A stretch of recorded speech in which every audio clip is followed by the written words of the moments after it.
은혜로우신 하나님 아버지, 저희들이 하나님의 말씀 앞에 우리 마음을 열고 또 우리의 생각을 주께로 향하고 주의 말씀을 기다립니다.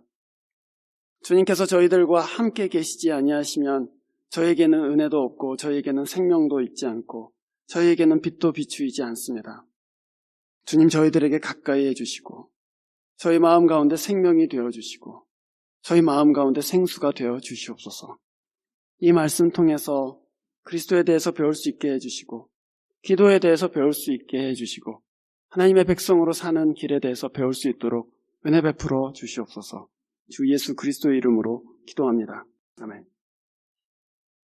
아까 우리 노집사님께서 기도 중에 언급하신 대로 저희들이 지금 이번 학기 동안에 신약 성경을 한번 다 읽어보자 그렇게 해서 삼겹줄 프로젝트라는 것을 진행하고 있습니다. 또 한편으로는 우리 대학부에서는 이번 학기에 7번 저희들이 미팅하면서 성경을 어떻게 공부할 것인가에 관한 그런 프랙티스 같은 그런 세미나를 워크숍을 진행하고 있습니다. 목적은 단 한 가지입니다. 그것이 우리가 성경을 그냥 쭉 읽어나가는 것이건 아니면 성경을 연구하는 것이건 목적은 단 한 가지입니다. 그것은 뭐냐면은 하나님의 뜻을 아는 것입니다. 하나님의 뜻을 이 성경으로부터 아는 것, 그것이 우리가 성경 읽는 목적이며 또한 성경 공부하는 목적이죠. 오늘 우리가 읽은 이 본문에서 예수님께서는 자기를 향한 하나님의 뜻이 무엇인지를 정확하게 알고 계셨습니다. 예수님께서는 제자들에게 3번에 걸쳐서 인자가 고난을 받고 또 십자가에 못 박혔다가 죽은 지 사흘 만에 다시 살아날 것이다 하는 것을 미리 알려주셨습니다. 예수님께서 그냥 갑자기 무슨 계시가 하늘에서 뚝 떨어져갖고 아신 것이 아니죠. 예수님께서 구체적으로 성경을 지목하시면서 성경에서 기록한 대로 메시아는 고난당하고 죽었다가 사흘 만에 다시 일어난다 이렇게 말씀하신 것입니다. 하나님의 뜻이 무엇인지 성경을 통해서 아셨습니다. 우리의 구원과 성장을 위한 대부분의 하나님의 뜻은 사실은 분명하게 이 성경 안에 드러나 있습니다. 우리가 무슨 비밀한 뜻을 찾는 것이 아닙니다. 무슨 성경을 읽으면서 아주 은밀한 그런 교훈들을 찾는 것이 아닙니다. 하나님께서 당신 백성들을 향해서 품고 계신 계획들 또 어떤 뜻들은 분명하게 드러나 있습니다. 그것이 우리가 사실 성경을 읽는 이유죠. 그 분명하게 드러난 하나님의 뜻이 무엇인가를 배우기 위함입니다. 명확하게 드러난 하나님의 뜻이야말로 가장 먼저 순종해야 되는 또 우리가 가장 먼저 붙들어야 되는 것입니다. 하나님께서 모든 율법을 주시면서 그 율법을 2가지로 요약하면 이렇다 하고 예수님께서 말씀하셨습니다. 하나님을 마음을 다해서 뜻을 다해서 사랑하는 것, 그리고 이웃을 내 몸과 같이 사랑하는 것이다. 또 이 어그러진 세상에서 흠없이 하나님께 자기 자신을 드려라 그렇게 명확하게 자기 백성들에 대해서 하나님의 뜻에 대해서 말씀해 주셨습니다. 그런데 사실 대부분의 사람들은 그렇게 완전하게 명확하게 드러난 하나님의 뜻에는 별로 관심이 있지 않습니다. 너무 쉬워서 그런지 그런 것보다는 자기의 이익에 관한, 자기의 길에 관한, 자기의 장래에 대한 특별한 그리고 개인적인 하나님의 뜻에 관심이 더 훨씬 많습니다. 한국교회 기도 많이 한다고 유명합니다. 그래서 저도 미국에 살다 보면은 미국 목사님들이 한국교회 그렇게 기도 열심히 한다며요. 그렇게 부러워할 때가 있는 것을 종종 발견합니다. 그런데 여러분, 한국교회 기도 많이 한다고 소문나 있지만, 새벽부터 기도한다고 소문나 있지만, 우리가 그 기도 가운데 내 뜻을 내려놓고 오늘 우리 예수님께서 우리에게 보여주신 대로 내 뜻 내려놓고 하나님의 뜻을 받아들이는, 자기가 그 기도 가운데 내 뜻이 죽고 하나님의 뜻이 살아나는 그런 경험들이 없으면, 그런 믿음의 훈련들이 없으면 기도 백날 해봐야 사실은 소용이 없는 것이죠. 자기의 뜻만 계속 고집하게 되는 것 아니겠습니까? 사실은 거기가 기도 많이 한다고 하면서도 실패하는 지점이 아닐까 그렇게 생각합니다. 지금 우리에게 가장 시급한 문제가 무엇이겠습니까, 여러분? 내 이익, 내 길, 내 유익 그런 것들 내려놓고 하나님께서 우리에게 이미 명확하게 가르쳐 주신 하나님의 뜻을 받아들이고 그 뜻대로 살기를 원하는 마음 회복하는 것이 아닐까 그렇게 생각합니다.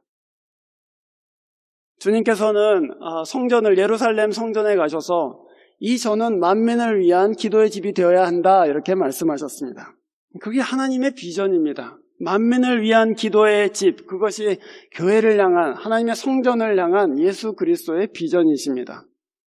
만민이 기도하러 와서 하는 일이 뭐겠습니까, 여러분? 기도의 자리로 나와서 오늘 예수님께서 보여주신 대로 자기의 뜻을 내려놓습니다. 내가 걸었던 길을 내려놓고 그리고 하나님께서 가르쳐 주시는 길, 예수 그리스도께서 보여주신 하나님의 뜻을 내 마음속에 채웁니다. 그것이 만민이 기도하는 집에서 일어나는 일들이죠. 오늘 우리 교회에 그 사람들이 필요합니다. 기도하는 자리에 나와서 하나님의 뜻을 받드는 사람들, 기도하는 자리로 나와서 내 뜻을 하나님 앞에 내려놓을 줄 아는 사람들, 그 사람들이 하나님의 나라를 위해서 지금 너무나도 필요합니다. 그래서 오늘 저희들이 예수님께서 겟세마네에서 하신 기도의 모습을 보면서 하나님이 우리한테 어떻게 기도하라고 하시는가, 거기에 대해서 살펴보려고 합니다. 주님께서는 제자들에게 누구든지 나를 따르려고는 자기를 부인하고 자기 십자가를 지고 나를 따라라 이렇게 말씀하셨습니다. 단순하게 얘기하자면은 제자라는 것은 십자가 지는 사람이다 그런 뜻입니다. 제자는 십자가 지는 사람이다. 그런데 여러분, 십자가라는 게 지고 싶다고 지는 것이 아닙니다. 십자가를 지고 싶은 사람이 어디 있어요, 사실은.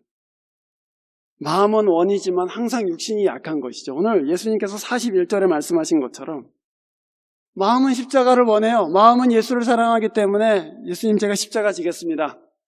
베드로도 그렇게 얘기합니다. 예수님 제가 죽는 데까지도 따라가겠습니다. 제가 십자가 지겠습니다. 이렇게 얘기해요.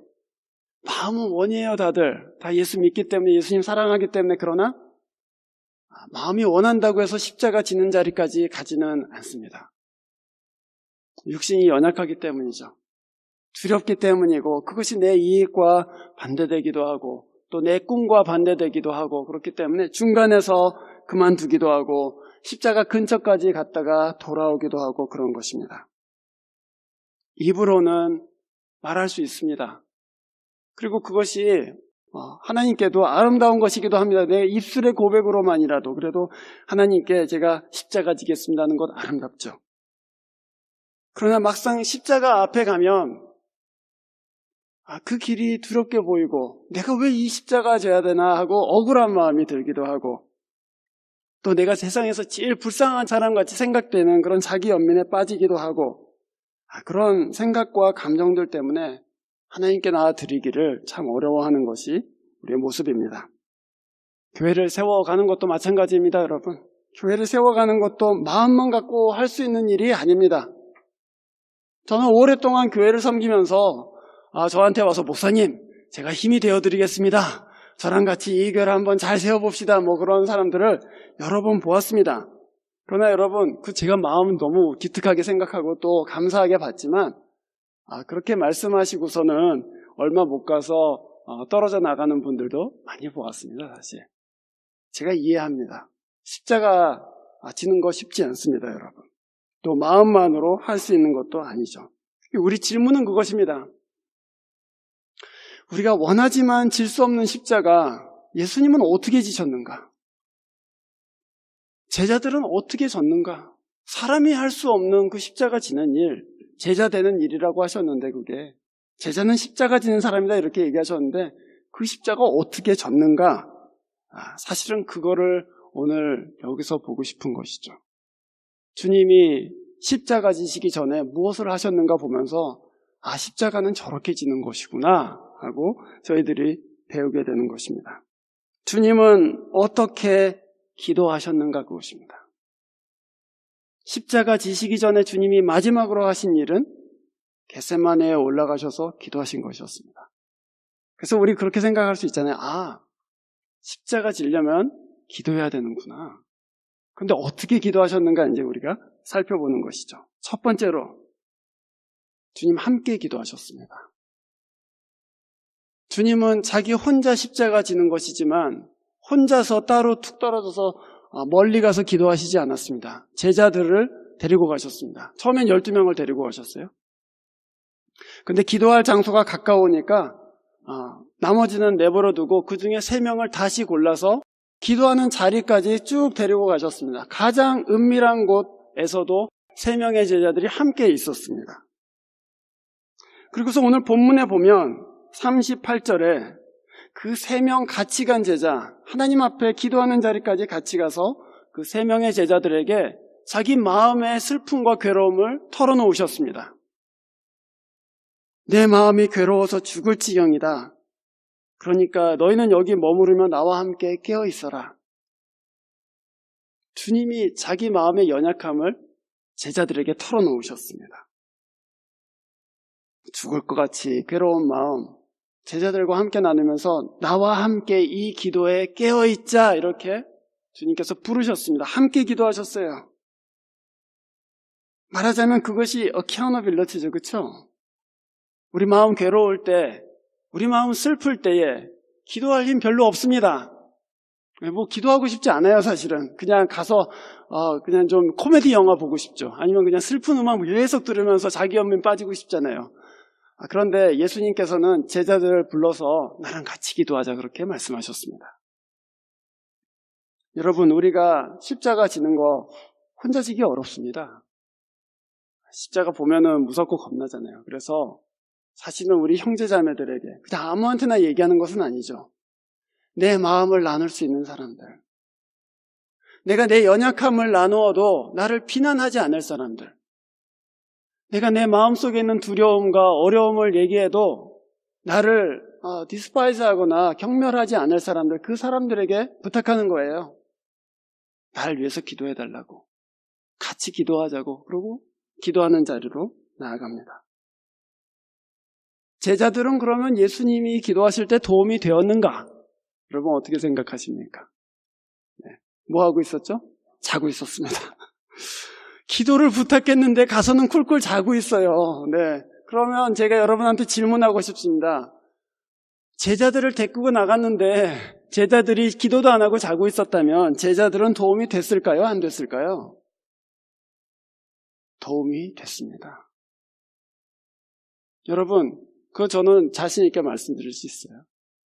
저희 교회 토요일 날 새벽에 같이 기도합니다. 그렇죠?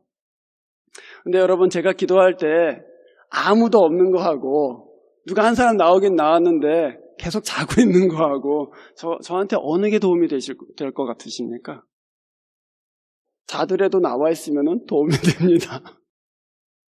왜냐하면 누군가 같이 있기 때문이에요. 여러분, 청소를 해도 완전히 혼자서 하고 있으면 너무 힘들지만, 청소에 아무 도움도 안 되지만 누구라도 한 명 있으면 그거 쉬워집니다. 여러분, 군대에서 행군을 할 때 누가 저를 도와주는 것은 아닙니다. 그렇지만 같이 가고 있으면 그 행군할 때도 너무너무 그 길이 쉬워지고 더 짧게 느껴지는 것이죠. 주님은 제자들이 잘 거 알고 있었어요. 사실은 데리고 가봐야 실질적으로는 도움이 안 된다고 알고 계셨습니다. 하지만 같이 가자 그렇게 말씀하시고, 거기서 자더라도 거기에 있어라 그렇게 말씀하셨습니다. 여러분, 우리가 꼭 영적인 수준이 맞아야지 같이 기도하는 것 아닙니다. 수준이 맞지 않아도 나는 믿음이 적어도 믿음이 높은 사람하고 같이 기도할 수 있습니다. 함께 있는 것만으로도, 우리가 한 몸이라는 그 사실 하나 때문만이라도 우리가 기도할 수 있고, 그리고 더 쉽게 십자가 지는 데까지 나아갈 수 있습니다. 함께 기도하시기를 바랍니다. 가지 모임 하실 것입니다. 또 성경 같이 읽는 모임들 중간중간에 모이실 거예요. 그때 기도하세요. 그때 내 어려운 마음들을 나누고, 그때 내 마음속에 있는 부끄러운 것들을 은밀하게 몇 친구들하고 나누고 기도해달라고, 내가 이 일들을 잘 감당할 수 있게 해달라고 그렇게 기도 부탁하세요. 주님께서는 마태복음 18장 20절에 이렇게 약속해 주셨습니다. 누구든지 내 이름으로 두세 사람이 모여 있으면 나도 그들 중에 있느니라. 그 사람들의 믿음이 어떠하건 간에 두세 사람이 예수의 이름으로 모여서 기도하고 있으면 나도 그들 중에 있느니라 그렇게 말씀하셨습니다. 여러분 함께 기도하시기를 바랍니다. 함께 기도할 수 있는 사람들 찾으시기를 바라고 함께 기도할 수 있는 그런 기회들을 만드시기를 바랍니다. 두 번째로 예수님께서는 제자들과 함께 가셔서 기도의 목적은 딱 하나였습니다. 하나님의 뜻에 내 뜻을 맞추겠다는 것이었습니다. 흔히 겟세마네의 기도를 여러분 읽는 사람들이 하나님의 뜻을 분별하는 과정이라고 그렇게 얘기합니다. 근데 사실 그렇지는 않아요. 겟세마네의 기도를 보면은 예수님은 아주 분명하게 이미 하나님의 뜻을 알고 계세요. 분별하는 과정은 사실은 아닙니다. 예수님이 기도하신 목적은 이미 알고 있는 하나님의 뜻에 내 뜻을 맞추려고 기도한 것입니다. 다 알고 있어요.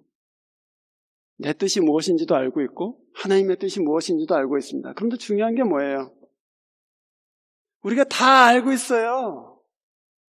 이웃 사랑해야 되는 거 다 알고 있어요. 내 룸메이트 미워 죽겠는데 이거 사랑해야 되는 거 알고 있어요. 아, 저 나쁜 녀석 저거 이렇게 욕하면 안 되는데 다 알고 있죠. 하지만 아는 게 우리가 사는 방식은 아니에요. 하나님의 뜻을 알아요. 아, 이웃 사랑해야 되는데 근데 사랑하지는 않아요. 거룩하게 살아야 되는데 거룩하지는 않습니다. 지식이 우리를 그렇게 살게 하지는 않습니다. 그래서 어떻게 합니까? 알고 있는 하나님의 뜻에 내 뜻을 맞추기를 원합니다. 그래서 기도하는 거예요. 안다고 사는 것이 아니잖아요.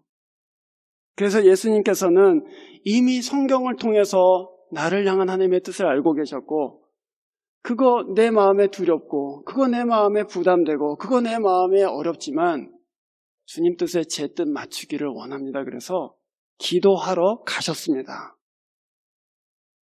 기도 가운데 내 뜻과 하나님의 뜻이 다르다는 것을 주님께 그냥 정직하게 말씀드렸습니다. 39절 말씀을 보시면은 주님께서 하나님 아버지 앞에 자기의 가장 연약한 부분을 드러내시는 장면이 나옵니다. 네, 아버지, 하실 수만 있다면 이 잔 그냥 안 받으면 안 될까요? 저는 여기서 무슨 권능 있는 예수 그리스도, 막 믿음이 강한 예수 그리스도, 그런 예수 그리스도를 보는 것이 아니라 아버지 앞에 자기의 가장 연약함을 드러내는 아들의 모습을 봅니다. 그 기도의 자리예요, 사실은. 내 힘으로 할 수 없다는 것을 하나님 앞에 보여드려요. 주님, 이게 너무나도 두렵고 주님, 이것 때문에 손해볼 것 너무 아깝기도 하고 주님, 내 성질로는 할 수 없는 것이에요. 그러고서는 하나님 앞에 내 연약한 것들을 다 보여드립니다. 그러면서 동시에 하나님의 얼굴을 구해요. 네, 아버지. 기도할 때 여러분, 혼자 씨름하는 것이 아닙니다. 기도할 때 거룩하신 하나님 앞으로 나아가는 거예요. 제가 기도를 가르칠 때 사람들한테 제일 먼저 얘기하는 것은 그것입니다. 누구 앞에서 기도하는지를 생각하라고. 누구 앞에 있는지를 기억하라고. 내가 지금 전능하신 하나님 앞에 나를 정죄하시지 않고 내 연약함을 이미 알고 계시는 그 아버지 앞에 나아가는 거라는 걸 기억하라고. 그리고 그분의 얼굴을 찾고 그분의 마음을 구하라고 그렇게 제가 조언합니다. 주님께서 그렇게 하셨기 때문입니다. 내 가장 연약한 것들을 고백하시고 보여드리셨습니다. 그러나 동시에 주님께서는 그 하나님의 뜻을 받들기 위해서 기도의 자리로 가셨습니다. 바울이 고린도전서 9장 27절에서 이렇게 말합니다. 내가 내 몸을 쳐서 복종케 함은 내가 남에게 전파한 후에 내 자신이 버림받지 않기 위함이다.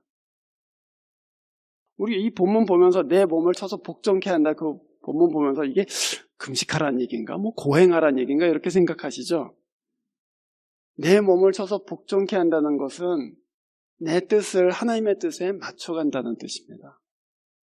그래서 내가 말뿐인 그리스도인이 아니라 내가 믿고 내가 고백하는 대로 사는 사람 되도록 내 뜻을 하나님 앞에 쳐서 복종케 한다, 그 얘기죠.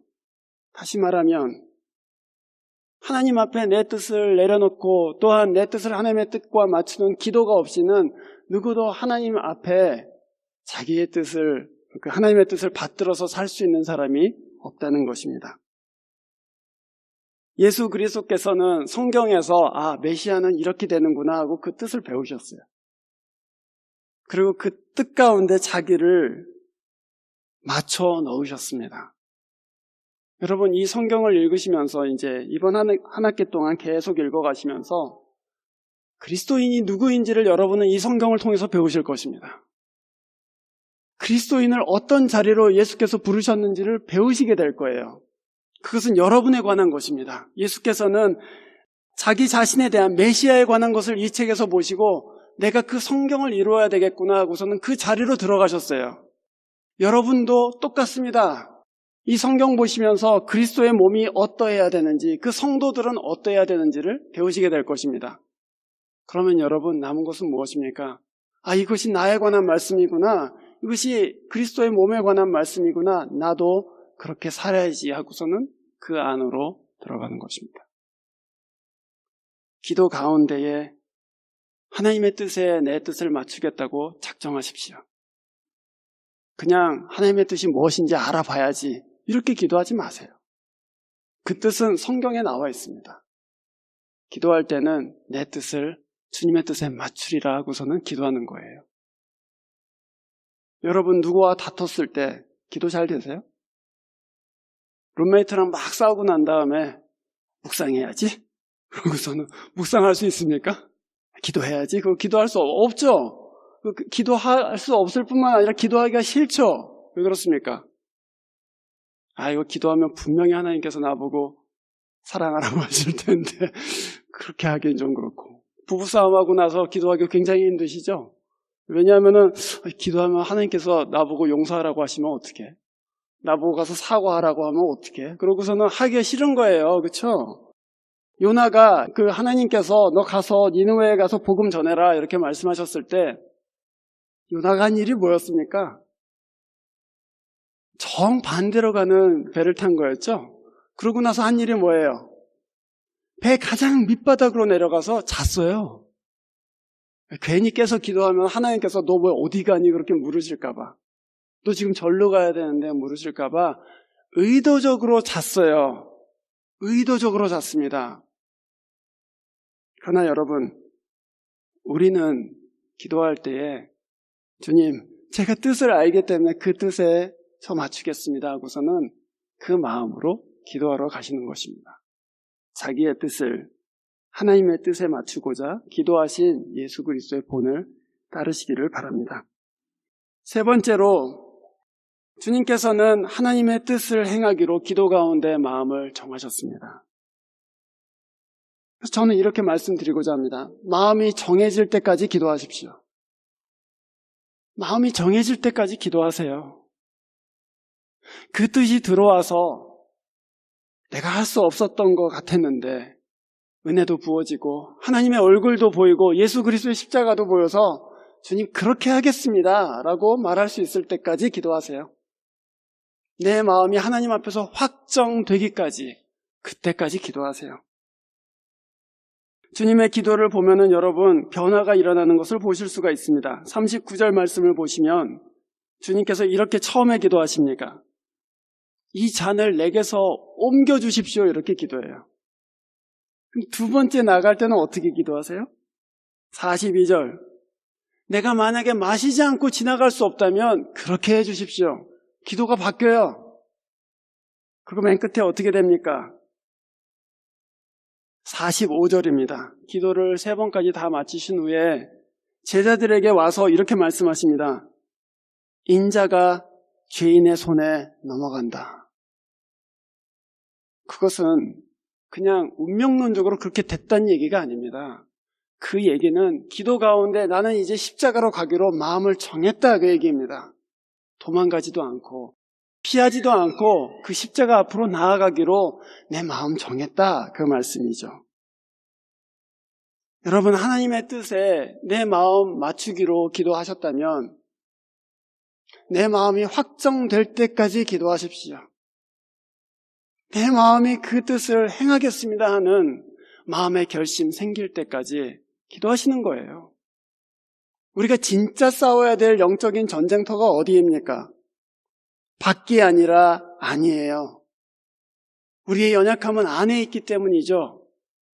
그래서 예수님께서 기도가 끝난 다음에, 우리가 읽진 않았지만 기도가 끝난 다음에 로마 군병들이 막 찾아왔습니다. 잡아가려고 했어요. 예수님은 기도하신 후에 마음을 정했기 때문에 잡혀갈 준비가 돼 있어요. 그러나 기도할 때 자고 있었던 우리 베드로는 그 군병들을 보자 이 자기의 스승을 보호해야 된다는 그 본능에 그냥 칼을 빼서 오던 사람의 귀를 잘라버렸습니다. 베드로 여러분 이해하실 수 있겠죠? 여러분이 사랑하고 또 여러분이 존경하던 선생님을 누가 와서 그냥 이유도 없이 잡아가려고 하면 여러분은 어떻게 하시겠습니까? 아니 왜 잡아가는 것입니까? 그리고 항의도 하고 막 물리력을 사용해서 뺏어내려고 하기도 하고 그럴 거 아니겠어요? 너무나도 자연스러운 행동이에요, 사실은. 그러나 여러분, 베드로는 준비되어 있지 않았습니다.